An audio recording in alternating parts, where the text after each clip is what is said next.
Get started putting it all together. How do these concepts that you've heard about fit into fertility programs? We heard today from Bruce that we need to be a master of the basics. So if you want to make farming easy, all you have to do is master the basics. And these are the basics. Well, maybe farming won't be easier, but it'll be easier. You still have to contend with weather and markets. But these are the basics. Manage air and water in the soil. We got to create a home for the microbes in a favorable root growing environment. Manage crop residues. That's how we cycle nutrients and build humus in the soil.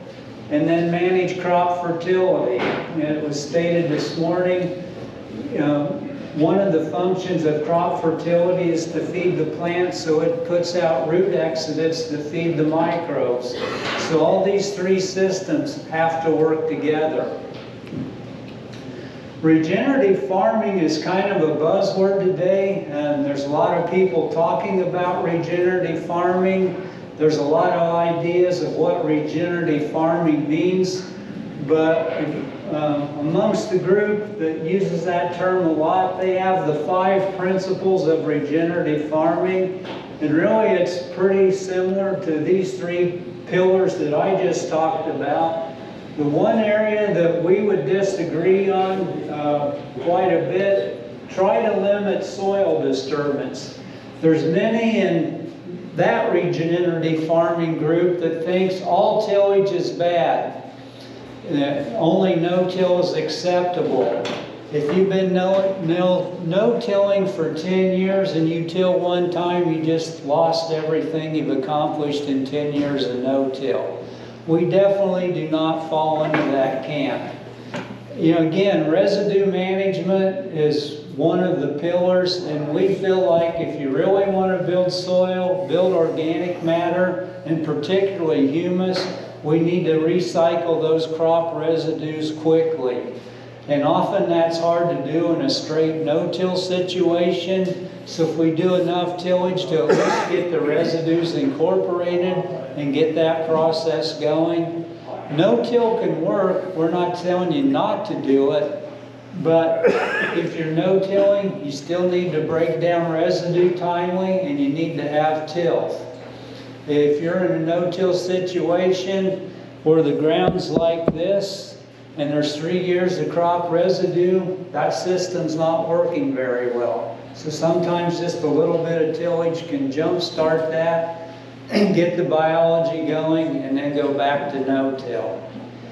And I've worked with one grower in western Iowa that comes to mind. He's been straight no-till for 30 plus years.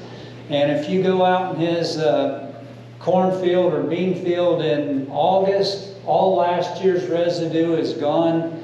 He's got enough earthworm activity that the soil just has earthworm castings and hardly any residue.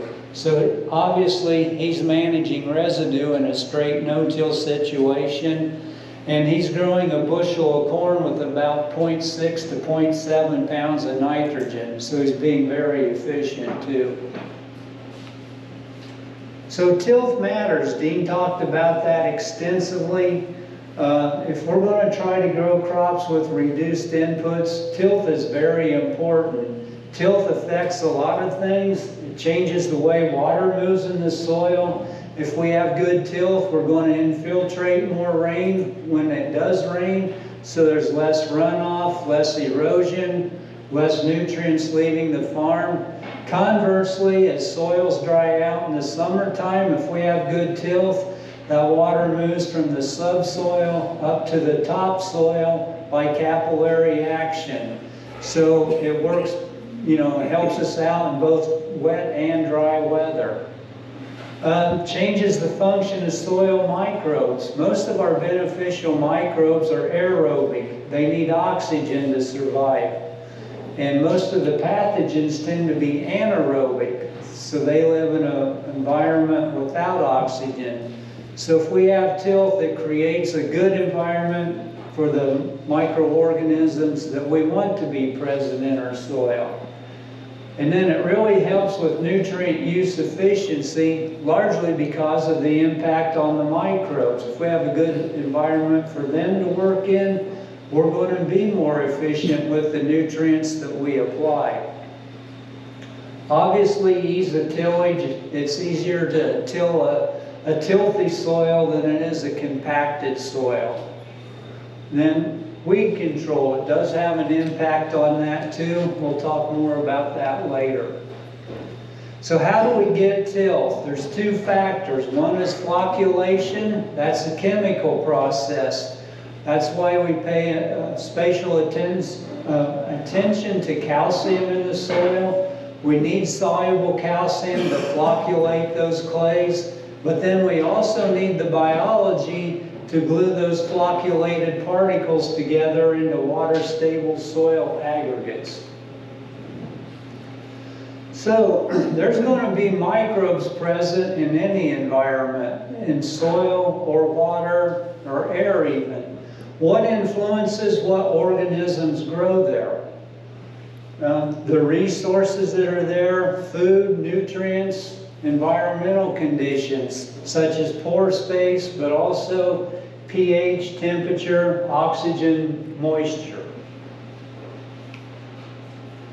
So, Dr. Muir talked about many different groups of functional carbons. There's also many functional groups of microbes, and we'd like to have all these groups represented in our soil. I won't go over all of these, but we've got some plant growth promotion, disease suppression, plant nutrient availability, nitrogen fixation, carbon cycling, weed and pest suppression. So a lot of functions that microbes are either responsible for or play a role in. So we want all those communities present in our soil. How do we do that? And the rhizosphere is where it's particularly important. The rhizosphere is that soil immediately surrounding the plant root.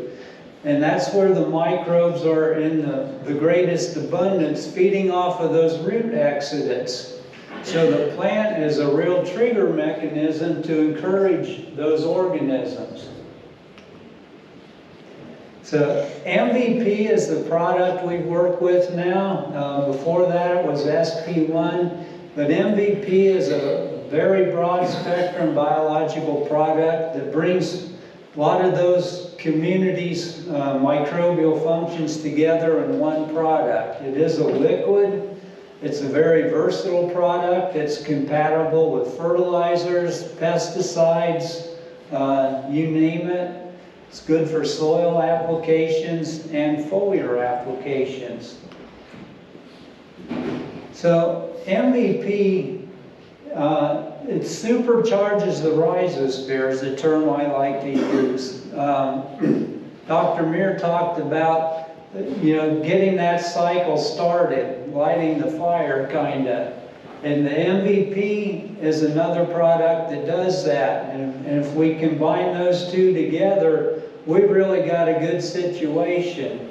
So MVP is a small thing that can make a big change in the soil. How does that happen? Well, it stimulates plants to grow more roots. And as they grow more roots, it puts out more plant root exudates.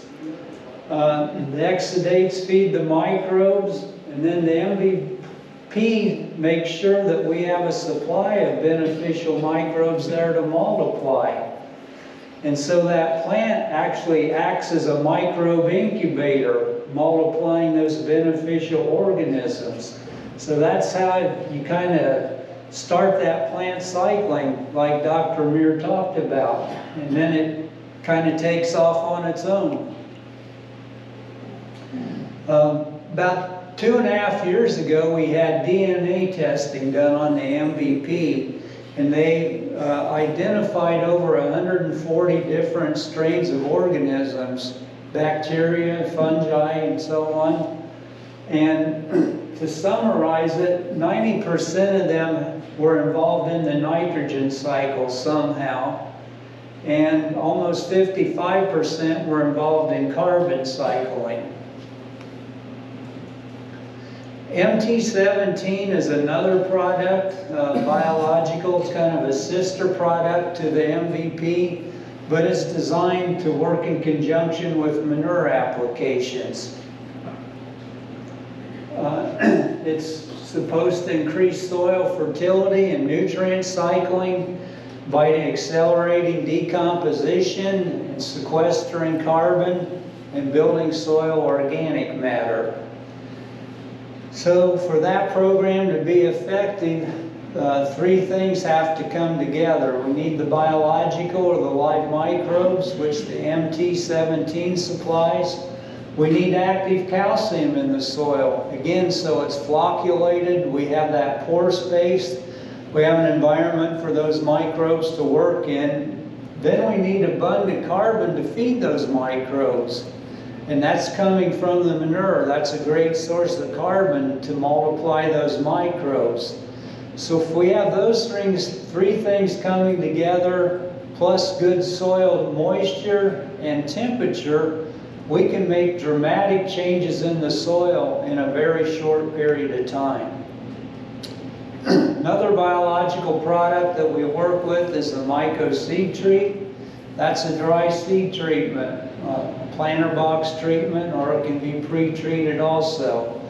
And that is a package of beneficial microbes, including mycorrhizal fungi. And the way the product works, you put it on the seed. When the roots emerge from the seed, they get inoculated with these beneficial microbes. The microbes then stay active in that soil rhizosphere throughout the growing season, helping to cycle nutrients and enhance plant growth. Another opportunity for working with increasing microbial populations is by inoculating residue. And the purpose to do that is to accelerate that plant residue breakdown. Again, we believe that's one of the ways that you really build soil, organic matter, and humus in the soil. And that can be done with your cash crop residue, but also cover crop residue. So the Residus WS is the biological product that the micro package that we use to inoculate the residue and accelerate decomposition. And then we put a food source with it. One of them that we like is our Prim Cal. It's a blend of calcium and the premium 21 humic acid that we heard about this morning. Another option is the Resicycle. That's a dry product that can be spread with dry fertilizer or solubilized and sprayed on. So ideally, we'd like to get that residue inoculated as soon as possible. Use whatever tillage is appropriate depending on your soil conditions. You know, it will work in straight no-till, but those organisms do live in the soil, so they need to be incorporated by tillage or rain for the most part. You know, if it rained every day, there'd be enough moisture on the surface to keep them going without tillage, but we can't count on that. So in a minimum till or no-till situation, a tool like the airway that knocks the residue down, gets it in contact with the soil, it's going to speed that process up. This is a field from northwest Indiana several years ago where a guy put the residue on with the airway on corn stalks the preceding fall. He no-tilled beans into that, but then he did cultivate to control weeds. You can see a line here. Here was 4 rows of point rows that he didn't want to have to make a trip down and back just to pick up, so he left the 4 rows without being sprayed with the residues. And you can see the difference. Here we've got corn stalks. Over here you don't hardly see any. 2 other things you notice in the picture. The soil is darker here. And also there's more clods here. Here it's nice and crumbly. If you speed up residue decomposition, you will improve soil tilth. It just automatically happens. It takes an army of microbes to decompose residue, and one of the byproducts is the polysaccharides they secrete, gluing those individual soil particles together into that crumb structure, water-stable aggregates that Dean talked about. With that, I'm going to turn it to Monty.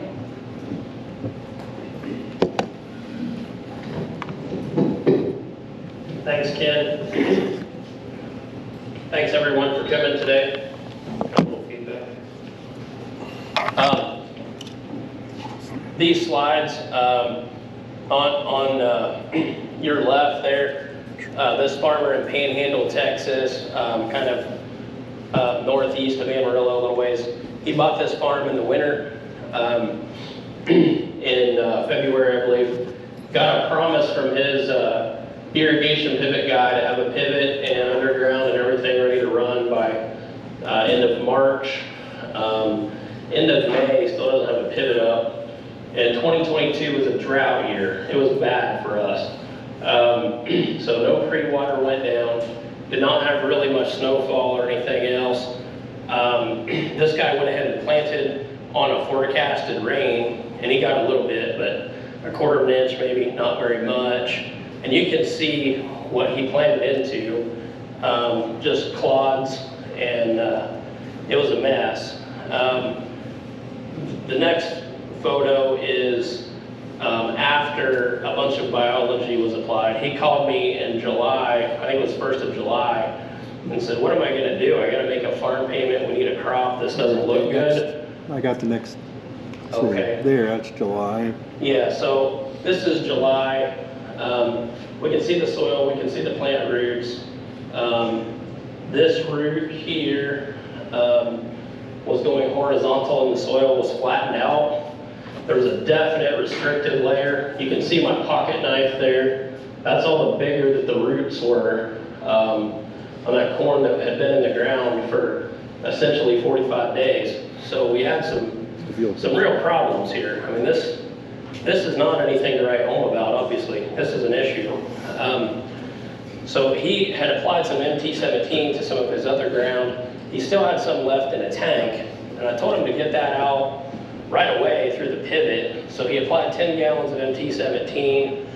We got him some MVP and a quart of Oro-RZ, and that is the first that I had seen. We had used the Oro-RZ. We had heard about it from our rep, but weren't sure what it did. But it is a soil surfactant. And you can see it is made by the same people that make Oro Boost. It is a very, very concentrated version of Oro Boost, kind of. There's a couple other additives in there, I guess. But it is organic. But this farmer was conventional. We needed to crack that soil open and get it to be able to accept the irrigation water, so it wasn't just ponding, and try to get those roots to go lower. So we applied that along with a little bit of seaweed and the other biologicals, and then that crop ended up making 165 bushels, I think, which isn't, again, anything to write home about, but it's sure a lot better than the 0 that he was going to have. He was able to hold his money together on the deal and come out okay.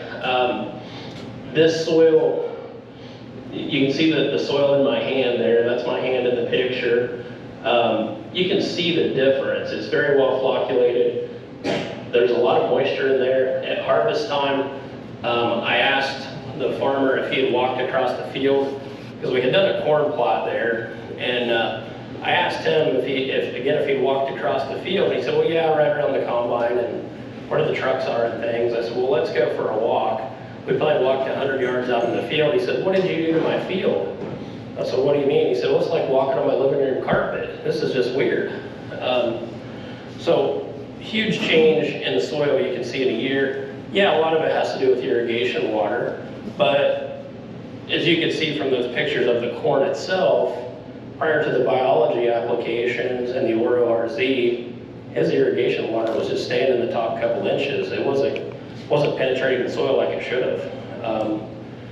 He couldn't believe that the corn made what it did. Even as rough as it looked, it still made some corn. So video. Right. So it's really windy here, but just to show the effects of a lot of biology on the soil. This soil is very mellow. The shovel goes into the ground very easily. We could not do that last summer at all. And as we open this soil up, we see it is very well flocculated, nice particle size, a lot of roots, no restrictive layers. Last summer early, there was some definite restrictive layer. Right after planting, roots went horizontal. We don't see that now. Again, effects of biology. This is Cactus, Texas, week before Thanksgiving. We started working with this group a little over a year ago. The city owns about 3,800 irrigated acres of farmland because they apply water from a JBS beef processing plant. And they need to make sure that that water is disposed of correctly in accordance to the EPA and TCEQ, that's Texas's regulatory body for water and water runoff. But you can see we started with the picture on your left. That's an untreated field, and what we ended up with was the picture on the right, but both fields looked the same at the beginning of the year.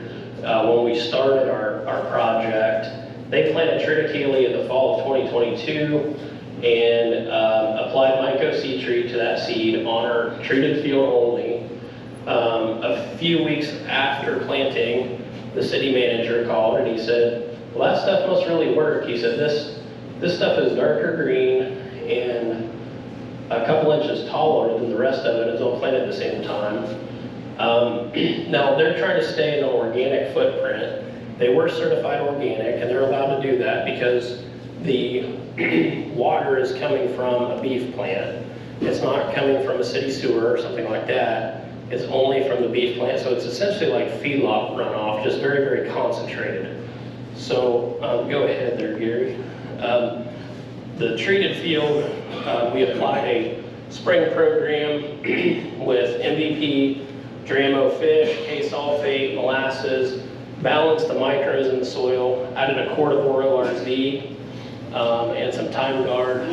That was in the spring of 23. Once the crop had emerged and started to green up, we went in and applied this to try and fix the soil. Their soil had been abused. They really didn't have much of a fertility program. They're trying to grow crops.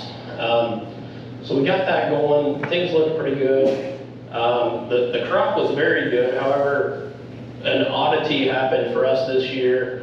About May the 10th, it started raining and rained pretty much for 30 days straight. Well, they had mowed that field of triticale on May the 9th. So it proceeded to get washed for 30 days. And they ended up mowing it again with the existing windrows there.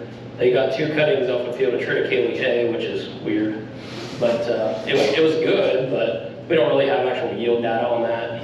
But then this fall, or after the triticale, they tilled the field up to plant sorghum Sudan grass hay.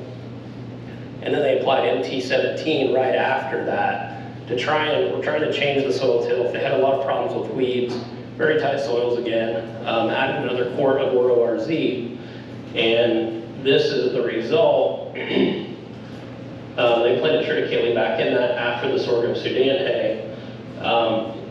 This fall, the soil is dark, it's flocculated, it's holding moisture.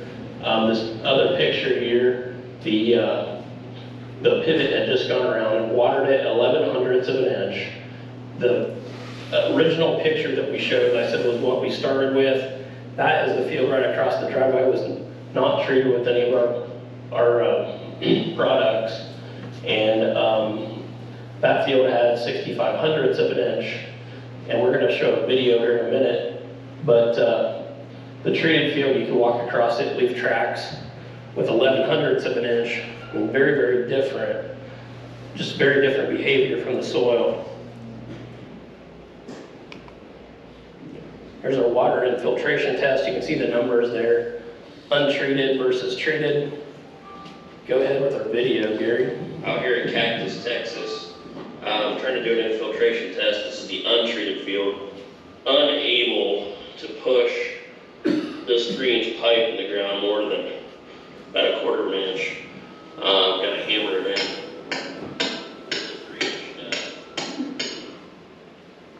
Still a cactus. We're in the treated field now. The pipe goes in the ground very easily by hand, right to the 3-inch depth. Big difference. Big difference in soil tilth and water infiltration. Again, AgriEnergy program. This is the city manager. Hello, we're here with Everett Timmons of the city of Cactus. Everett, tell everyone what your position is here. I'm the wastewater superintendent, farm manager for the city of Cactus. And we've been working together now for about a year. It's January the 5th of 23. We applied some AgriEnergy products to a triticale field in March of 23, right? That's the first we've used any of our products on your land. And what did you see this year from that? I know we kind of had a weird year, but we saw some benefits definitely, right? Yes, one of the benefits we saw was we were inundated with mustard weed, and so we were working our way through that. We've been trying to stay away from herbicides in our operation, and so we were looking at the MT17 to assist with that, which we did see a decrease in the mustard weed on this field. Additionally, one of the big changes that we really saw on this field, we had this field, another field that we put MT17 on, and then we had control fields that we didn't put anything on. The big difference we saw with this one was the tilth of the soil totally changed in one season across from the application until now. That we actually, when we got ready to put our triticale in, that we had to wait an extra week on this field for the moisture to get to a point that we could disc this field. And at the same time, we were discing other fields that were in the same irrigation cycle, same rain cycle. But this field, you could feel it in walking on the field, you could see it. Shovel digging, you could see it. And then when we finally did get on the field and do the disc work, the guy running the disc for us to do all of our planting, disking through a custom farmer, that he commented that this field was plowing totally different than any of our others that are basically the same soil content, soil texture. And we saw an increase in organic matter by 1/2 point in one season. That's pretty much unheard of. I mean, these are things people are working years to fix. And we were able to do that this year with an early MVP application of balancing micros and a little bit of other fertility, Dramo fish and some other things. But then the later application of MT17 on those fields made a huge, huge difference. We've been in those fields earlier, and that's the other pictures and videos that we'll show here, but very dramatic difference just in one season. Thank you, Everett. I appreciate your time, sir. You're welcome. Yeah, again, we've changed these things, huge, huge changes in one season. Who's doing that besides AgriEnergy? We go to these NRCS soil meetings and things, they talk about things taking 30, 40 years to change. We're doing it quick and economically and still growing a crop that's worthwhile. Thank you, everyone. Thank you, Monty. Good afternoon, everybody. Sorry, my voice is only half here, so my name is Glenn Weetrick from Greenfield, Indiana. And today I'm going to talk about the 5 R's of nutrient stewardship. And so the right source, the right rate, the right time, the right place, in the right manner. And so, excuse me. So how can we do this economically? That's a problem that we all run into, right? You got weather, you got life, you got things that happen on the farm, breakdowns, and we're always going to have that. But what we believe is mating fertility and added biology to every application. So where do you start? So you got to know, to have a roadmap, you got to know where you're at, and you got to know where you want to go. So you got to start with a soil sample. This up here is an S3C with a water-soluble extract. It's a S3C plus WSE.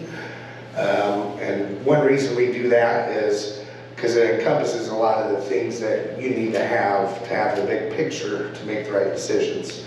Your CECs and base saturation, organic matter, all your macros and a lot of your micros.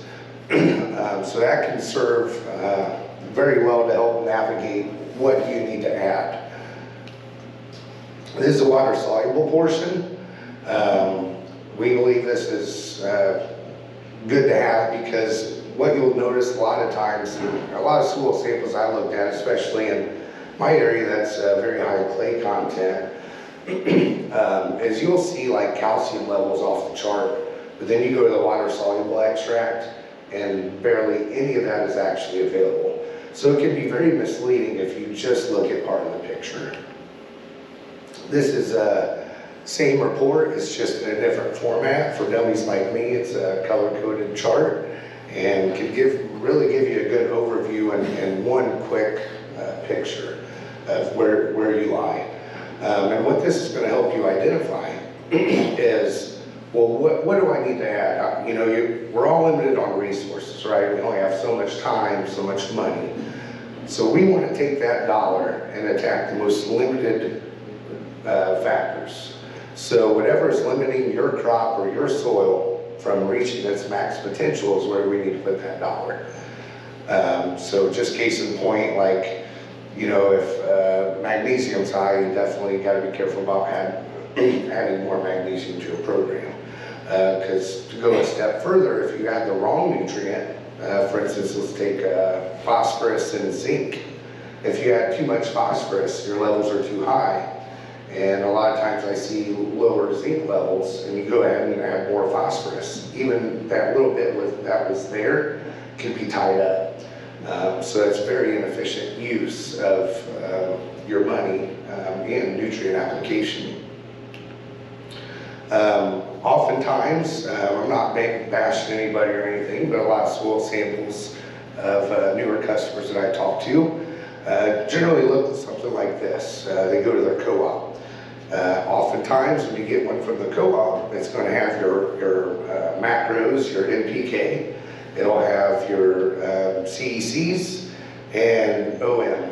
That's pretty much it. Every once in a while, I'll see one that has maybe boron or a couple traces on there, but this is most often what I see. So I believe that we need to see the bigger picture, right? So in order to identify and manage the 5 R's, I gotta be able to identify, well, what is my nutrient status? What are my limiting factors? And ultimately, we're trying to find a balance, right? The good Lord made things to work in perfect unison. And the more that we throw that out of balance, the less that nature is able to do what it's best at. So secondary and trace minerals are very important. You know, sulfur, boron, zinc, manganese, copper, they all play a role, okay, in providing that balance to your soil. Water solubility, again, that helps you know, well, just because it shows it's on my soil sample, is it actually available? You know, a bigger picture will help you know, where do I navigate? Where do I put my resources to be most beneficial to the soil, to my crop? So banding fertility, why do you want to consider banding fertility? There's been a lot of studies showing that it can cut your fertility expenses in half, which is pretty huge. It also provides the ability to practice the 5 R's, because you have the ability to provide the right nutrient at the right time, the right place, the right amount, and the right manner. Depends on what equipment that you may have.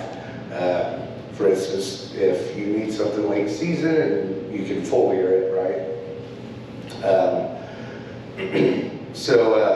Another reason is there's more diverse product options, and you can do custom blends as well. Yeah, with dry you can do some of that as well. There's a lot of options, but we believe that getting that banded right there with the right nutrients really increases the efficacy. So what you want to do is take the savings from broadcasting and put that in banding it in the row or beside the row, and you want to feed your crop and not the weeds. And this right here, this is from Purdue, and that just kind of drives home the point of if you were to broadcast the same amount, the 10, 40, 80 of actual NPK, this is how much it's actually treating and what the nutrient value in the band is compared to broadcast. Considerable difference. So, forms of banding, there's quite a few options, in furrow, 2x2, you got side dress, foliar, stream application, strip till. There's no one right method. Each farm has maybe different equipment and different abilities. But the beauty about banding is there's different products that can relate or match up to whatever your form of banding is. For instance, like in furrow, probably don't want to add too much boron, too much sulfur, because I call that hot, right? That's more like a 2x2. So we can find the right products to match whatever your form of banding is. Starter fertilizer, nutrients and biology. And furrow, these are just a couple sample products. We always like to add biology in with our program, so MVP. We also learned a lot about Premium 21. We like to put that in furrow, and also Early Bird has a starter fertilizer called Kickoff, and we also like to add zinc a lot of times. For the organic side, excuse me, there's Starter O, that is a seed safe starter. And then if you go beside the row, 2x2, again we have the biology, the Premium 21, and then we also have a starter called Sideband. And then sulfur and boron or other traces or hotter type nutrients can be added in the 2x2.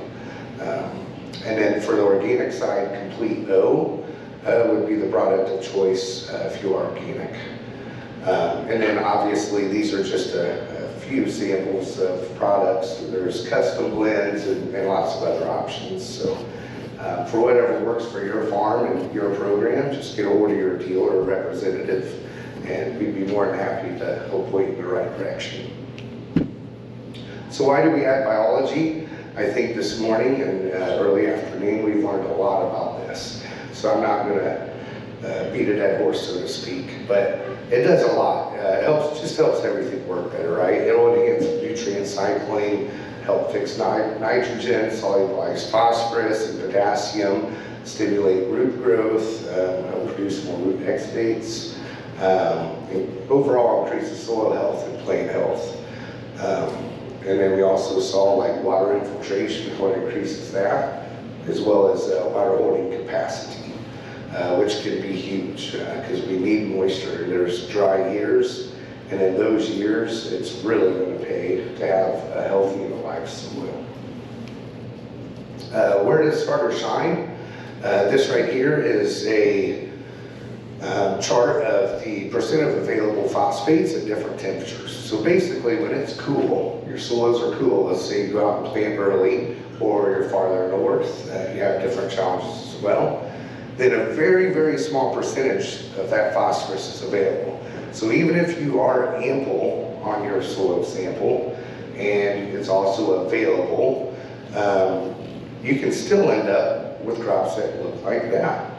And that right there is not good to see because phosphorus kind of plays an important role on root and shoot growth, things of that nature. So we still like to add starters, especially with biology and furrow, especially in cool soils, because it can still pay even if you think your levels are good.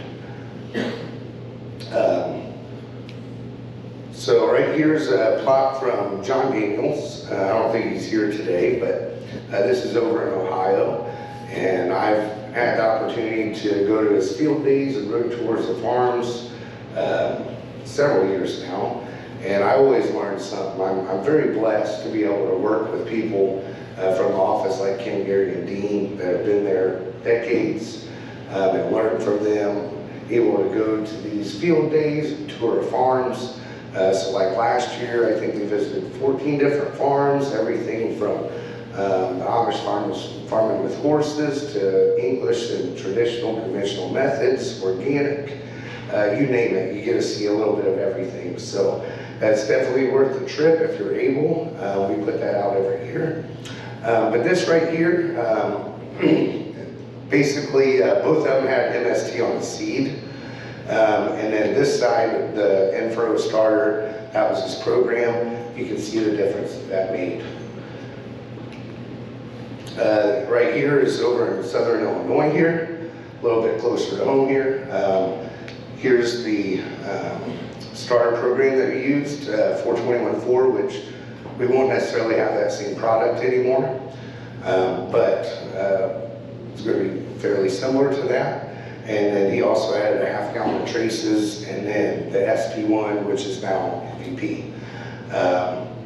Look at that yield difference. That's a considerable yield difference. So starter can definitely pay.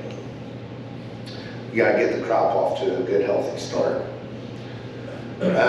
Here's an organic corn program. Again, 12.88 bushel. That's for organic corn especially, it's a pretty considerable difference. And you can see the starter program pretty similar to the other programs that John Daniel uses. And then also it's worthy to note that on this, he also added 200 pounds of organic 1502 in side dress, and there was no response to that. So that kind of gives you a picture of, hey, it didn't need what we added at that time. It's getting what it needs from the soil, and so more is not always better either. Here's an organic soybean trial. Almost a 6 bushel increase using the starter program. You know, I think organic soybeans, a year or two ago, definitely not so good now. We're kind of in the low point, but they're around close to $40 a bushel. I believe he got $40 a bushel, close to that, I believe, on this program here, when they're at 6 bushels. So, you know, that's $200 That's pretty considerable. Side dressing. Oftentimes, many that have been farming conventionally, I hear all the time, a lot of people I just start working with, they just side dress nitrogen. A lot of times it's anhydrous, and side dressing is a lot more than just nitrogen, okay? That crop, especially like corn, needs a lot of different nutrients, especially later in the season. This study right here is from, I believe it's Michigan State University, Purdue University, and The Ohio State University. It was a shared study between the three. And they were just taking a look at, well, let's look at the nutrients and when are the nutrients being needed by the corn crop and how much of it. And if you see later on in the season, it's not just nitrogen. The corn needs a lot of different nutrients, you know. So we just need to make sure and, you know, take a look at our samples, see the availability of it, add the right nutrient at the right time. Side dressing programs, I always like to add Premium 21, MVP, potassium, and then a lot of times they'll be short on some traces. It's a great time, in my opinion, to add boron and a little more sulfur as well. Foliar feeding, it's another form of banding. When do you foliar feed? It's not just to save a crop, it's to maintain a healthy crop as well. If you want to, you know, maybe push the growth faster, if you have maybe high yield goals. And then also, if going back to your soil sampling, there's some things you can identify that could create tie-ups. That's a good chance to get out there and foliar feed it because it's going up through the stomata instead of through the soil, which may be tied up. But getting ahead of that and getting your soil healthy and balanced should also help be preventative to having the need to foliar feed to save your crop. So, disease or pest management, again, try to get ahead of the curve, right? Try to get the soil healthy, and that will naturally kind of deter that. AgriEnergy Plus, that is the product of choice on the conventional side. It's a potassium acetate. This chart right here kind of shows the difference of the organic and inorganic carriers of potassium that they use. If you look at the percent absorption of acetate, it is considerably higher, almost 5 times higher in general. That's pretty substantial. And what that's telling you is, hey, is my crop really uptaking when I'm going out there and spending the time and money on the spray? Yeah, that's a pretty good indicator. That's readily available, able to be uptaken by that leaf. But also remember the right time is important. So, if in the heat of the day, a 90-degree day or something, probably not the best time to apply a foliar. Generally early morning, later evening, low stress, the stomata are open, the plant's relaxed. Here's a sample alfalfa strain program. This right here, it's proven to be effective over several customers. There was a similar one on the soybean strain program. This one is from western Indiana, kind of southwestern Indiana, Lagouti. The yield difference of this shown was about 15 bushel an acre. If you kind of take the crunch numbers on that, the ROI on that was 102.50. That's pretty considerable. And that's I consider that a pretty complete application, right? Like that's add a little bit of everything, right? You stuck to the basics. Ultimately, I believe that once you get your soil balanced and over the years, if your soil is alive, the need for dry fertilizer should drop considerably. Ultimately, I think the goal could be to take the money from what you would apply in dry fertilizer, apply it into banding. And we heard earlier, like Dr. Mears stated, you go out there and put out some phosphates and you broadcast that dry. Does anybody remember the percentage of that that's actually going to get to your soil and crop? 1%? 20. Yep, 20%. And that's on average. So to me, that's not a very good return on investment. I think there are times and places that it may serve your operation well, but I think for long-term goals, that's probably not the goal you should be looking for. So this individual here in Furrow, this is a program they did, and they completely took dry fertilizer out of the program. Their nutrient rep actually said, "Oh, what are you doing? You're gonna take all nutrients out of your soil. You're gonna blah blah blah," And so they actually took samples, several samples, if I'm not mistaken, in consecutive years, and the numbers were going up. The organic matter was going up. The nutrient levels were going up. So it was all going in the right direction, and he was able to take that savings and apply it by banding. So this right here, we have different products because we know there's different methods.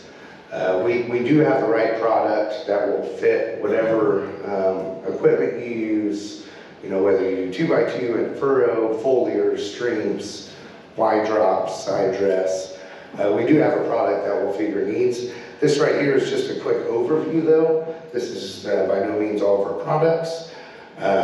We can also do custom blends. Again, work with your dealer or representative, and we'd be more than happy to help navigate that with you, figure out what your goals are, what equipment you have, and then kind of go from there. So in closing, the recipe for success, I believe you always got to have a strong foundation, right? Stick to the basics. You know, you have to practice the 3 pillars: manage air and water, the residues, and then the fertility. Identify your deficiencies and the fertility needs as well as your goals. And that can be done by sampling, whether it's soil samples, a good place to start off with. You can also test it out the crop here as well. Excuse me. To go back to the 5 R's, you want to just make that a standard part of your practice. Apply the right nutrients, the right time, the right place, the right amount, and the right manner. And by doing that, you're going to maximize your efficiency, and your ROI should also greatly increase. And in closing, just like always, you want to keep everything alive. Keep your soil alive. You know, I always call it alive to thrive. So adding biology, there's a lot that goes on there, a lot that I'll never understand. I've got some things I got to see, but couldn't understand or explain to you scientifically what's going on. But I think once you put these things into practice, you know, a picture's worth 1,000 words. On your own field, everybody knows their own fields, they know their own problems for the most part. And when you can see something like this work on your own soil, that speaks volumes. It doesn't matter what anybody else tells you because you've experienced it, you've seen it. You may not be able to explain it. But I think to be able to do that, put it into practice is kind of where you start. So, well, thank you all for your time today, and hopefully you could understand me with my half voice. Thank you. Okay, I just want to share a few more thoughts on foliar feeding in particular. I took Ken's slide that he showed a little earlier and made a little adaptation to it. So he talked about applying MVP to supercharge the rhizosphere, and I changed that to say the foliar feed MVP to supercharge the rhizosphere. Now it's a little contrary, it seems. I'm going to spray something on the plant so the roots will do more, you know? How does that work? So try to explain that. So if we can spray a foliar on the plant, it's going to stimulate the plant, which actually then will put out new roots, new fine root hairs, to stimulate some more root growth. It's not necessarily that all those organisms are going down through the plant into the roots, but it's stimulating a reaction in the plant, so it's going to put out some new roots. Then those plant roots are producing more exudates. They're giving off those secretions of those sticky substances that we were talking about earlier. Those exudates then feed the microbes. So that starts ramping up the microbe activity in the root zone, in the rhizosphere, and really gets them going again. What are the microbes going to do? They're going to cycle more nutrients out of the soil and move them into the roots. So sometimes we have a situation where our soil tests look great, we have all kinds of nutrients out there, we put everything it needs out there, yet the plant's kind of sitting there struggling and not really going. So what do we do to get more out of the soil? We actually foliar feed the plant.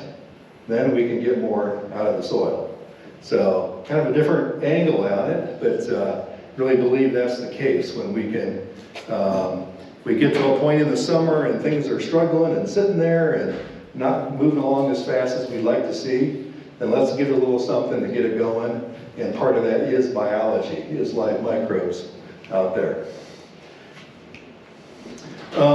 Another type of organism that's been talked about a lot in recent years are endophytes. Those are microbes that live within the plant itself. And there's a number of products on the market now that are considered endophytes, organisms that will move, spray it on, or put them on with your seed treatment or something, then they will move into the plant and live in the plant. They play a lot of different roles, but really the main thing is that it's helping that plant to access more nutrients, pull more nutrients out of the air, like nitrogen, as well as, again, talking about stimulating the roots, getting more things out of the ground at the same time.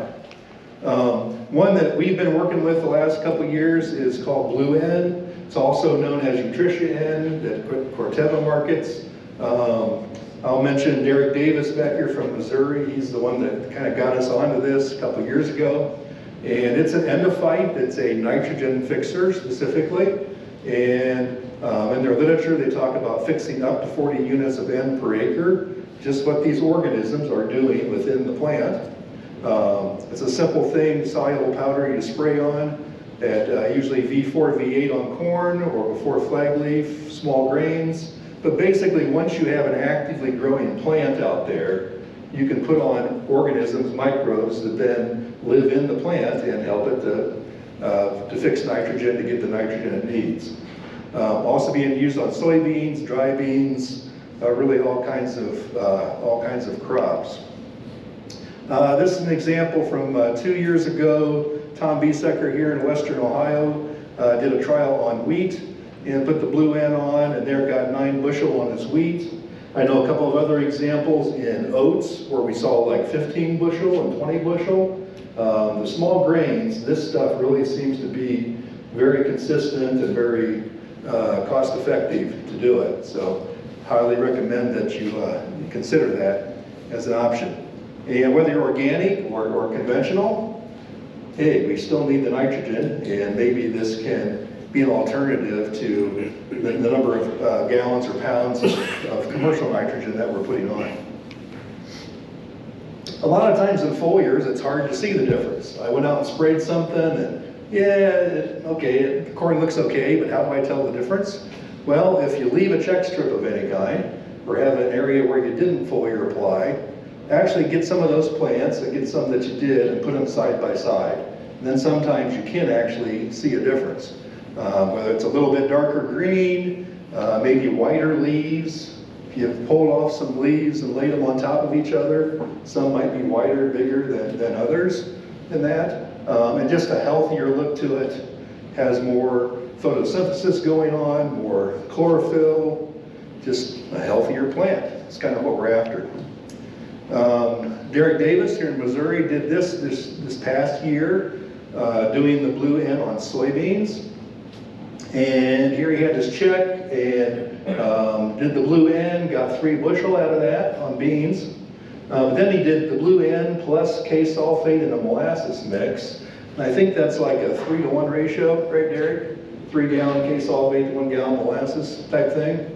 So you can see, while adding the bugs, adding the microbes, that was great, it helped some. But then we put that as into part of a more complete mix with nutrition, with all the things like the molasses that feeds the organisms, and we just see that much more activity, and it works that much better. So that's one of the reasons we like to do kind of a balance of things in our foliar programs, not just any one given product, because as we all have learned, there's no true magic bullet of one thing that fixes everything for you, you know? It takes a program, it takes a whole package.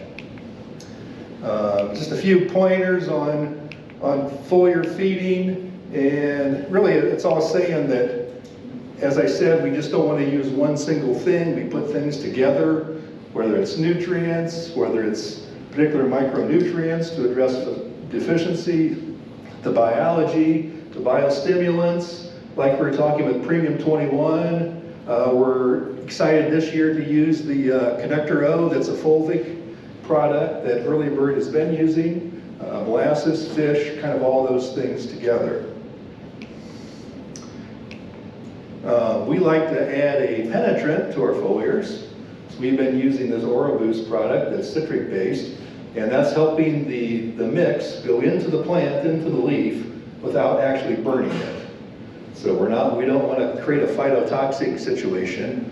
We want something that's going to help it move into the leaf itself without harming that leaf, damaging that leaf, letting it go into there. And we found the OroBoost to be really good at that.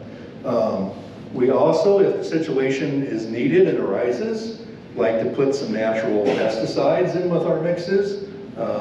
Insecticide, fungicide, bactericide, any of those kinds of things.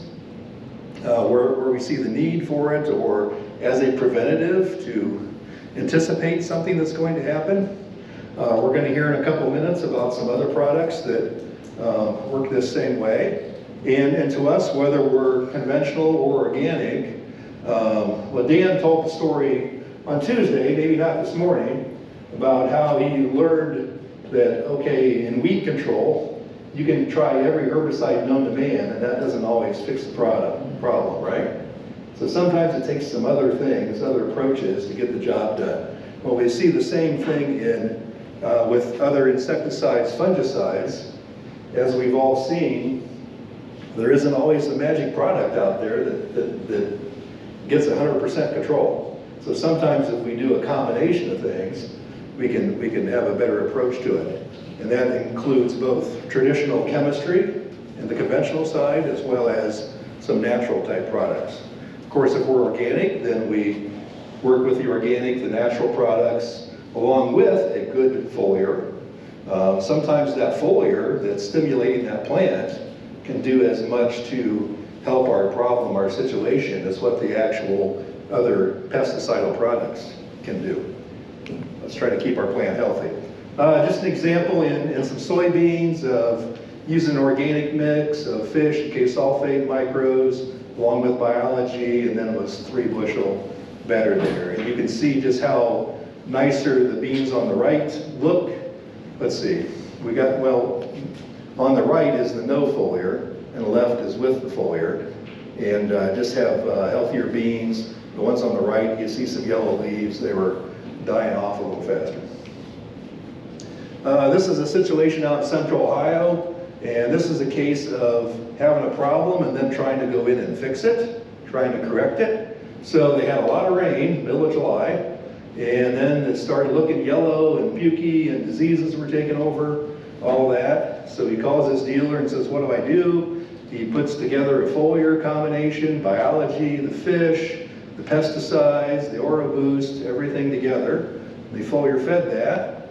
Then he went back in August and looked at it, and he'd been hard pressed to find out where those yellow beans were anymore. They aren't there anymore. Yeah, there's a few leaves at the bottom, but it outgrew that, it came back. And that ended up upper 40s in yield, which was organic food grade that, as Clint was saying, those really were worth 40 bucks a bushel at the time. So definitely worth saving. We showed this earlier a couple times about how that plant late in the season needs nutrients. And if we don't have it there available at the time that it needs it, then we're missing the boat. So there's a shot of corn. Also, when a plant gets late in the season, we want to keep it healthy so it matures and then dries down naturally, as opposed to dying off. And this is just a chart of, with corn, if your plant died here at like quarter milk line, this is the gray bar, and you would lose anywhere from 14 to 22% of your yield because of dying out early. If it died at half the milk line, then you're like 7 to 10% type thing. So we think that in the right situation, those late foliars can really pay off in helping that plant finish out. Clint mentioned this AgriK Plus, it's potassium acetate. Especially in late foliars, we need something that's available fast, right? You can't wait around for the plant to get it. You need something that's available fast, and that's why we like the potassium acetate for a quick uptake. Of course, in the organic side, we use K-sulfate, potassium sulfate, and see good results from that as well. This is an organic field in Ohio, and I put this picture in here because there's this little thing right up here. So when we talk late foliars, a lot of times we say, well, I don't have a high enough clearance sprayer to go out there. I got to find a helicopter or an airplane, or what do I do? In this case, he had a neighbor that liked to play around with applying stuff with a drone, and he got them to do it with an organic mix. So we might think that's a little scary, but we pick things in on purpose that are pretty clean and easy to use. So the biology, K-sulfate, little boron, magnesium, and things like that. Kept it, simple and easy to use. And he went out there and sprayed that with the drone. And he didn't get, hard and fast yield numbers out of it. But he was at our meeting Tuesday and told us that he knew there was like another good 10 bushel out there from doing that late application, just of a couple gallons worth of stuff. So sometimes a little bit, just keep stimulating it, feeding it, and keep the thing healthy and let it finish out. I think the final slide I want to show you is on hay. And we really see in these perennial type crops, especially things we're going to feed, that if we're doing a good foliar program, it could really increase the quality of what we're then harvesting and then feeding to our livestock. So it's not just about yield, but it's about quality too. Ben Frieden, he's back toward the back. This was a plot he did a couple years back in northeast Iowa. So they sprayed on the hay May 25th, some biology and pillar, which is an organic mix, and then did a sample 6 days later, basically. Saw some increase in protein, RFV, RFQ, all that stuff. And then went back and tested again, June 11th, and saw actually a bigger difference in that. So it was making a difference in that plant in the both protein production as well as mineral content, which then translates into the feed quality, into the milk calculator, all that good stuff. And we're really seeing those perennial crops, it's kind of a gift that keeps on giving. If you do things to build up the health, with one cutting, well, that's going to help it come back better the next cutting and the next cutting, and go into the winter better, come back next spring stronger, and on type thing. So they really can pay for themselves by multiplying over and over. So just to summarize that, it takes a program to grow a great crop and put it all together. So we really want to stress it's not about, we heard a lot this morning about Premium 21 and how great that is. We can hear about other individual products, but what we're really all about at AgriEnergy is putting that whole thing together and what's going to work best in any given situation, and in particular, your situation. So with that, I'm going to pass it over to the guys from ProFarm. They're going to tell us about what they've been working on. I think Seth, are you going to do all the talking? Brad, are you coming too? And then if Dan, if you want to give a quick introduction as to why we are excited to have these guys here today. Take that. Sure, so we started working with some of the parent companies of ProFarm over a decade ago. So Pam Marone started a company called Marone Bioinnovations out in Davis, California. And we went out there and started working with some of the fungicides, the biological fungicides that she had invented, and found some really good use for them in our commercial fungicide programs. And then we were working with Rhizobacter a little bit, buying some soybean inoculant from them. They're one of the world's largest soybean inoculant manufacturers in Argentina. And we found these two companies. We didn't know that someday they would come together to create a new company, but the thing we like about the products is that the products have stayed the same. They haven't just stayed the same, they've actually gotten better. So if you think about Regalia, and now we have it as Case Setter, we think it's a better formulation, the same active ingredient, same consistent fungicidal activity that we've seen with Regalia, we see out of Pace Setter. And they got a product called Magistine they're going to talk about. The new version of that's called Neovo. So really exciting products that can be used in organic and commercial production. And it seems like the products are just getting better over time. They've been a nice, consistent company to work with. So we got Brad and we've got Seth, and they're going to introduce you to ProFarm and their products. Thank you, Dan. I'll hand off to Brad in a little bit. So. You mentioned Marone Bio and Rhizobacter. I started out as a Rhizobacter employee, and Brad started out with Marone Bio. So I was in the inoculants and adjuvants business, and as we merged, we became ProFarm. I'll get into a little bit of the company. So we'll go over who we are, and then some of our key products for this area. Here's Brad over here in the corner. He's our territory and business manager for the Midwest. He's got, over 35, 40 years experience as an agronomist and a seedsman. Brian Mueller is our field development manager. He's our crop scientist for the Midwest and the Southeast. And we have a team of about 15 sales support, we call them territory sales managers throughout the U.S. So with this merger, of course me, I'm a 12th generation American farmer. George Little came over in 1640 and shifted, the family moved over to Indiana in 1840 with a bunch of the other Massachusetts folks, and a 5th generation Purdue grad. So I'm an agronomist by trade and a grain farmer, irrigated grain farmer. So with the merger, let's see here. Rhizobacter was founded in 1977 as a soybean inoculant company. They created the first liquid inoculants. If you remember back, a lot of the inoculants were peat-based. They were a powder you dump on top of the seed box. So Rhizobacter was innovative in making a liquid seed treatment. They diversified into adjuvants and fertilizers in the 80s and 90s. So Marone Bio was founded as a biopesticide company, so biologically derived pesticides, fungicides, insecticides, nematicides, etc.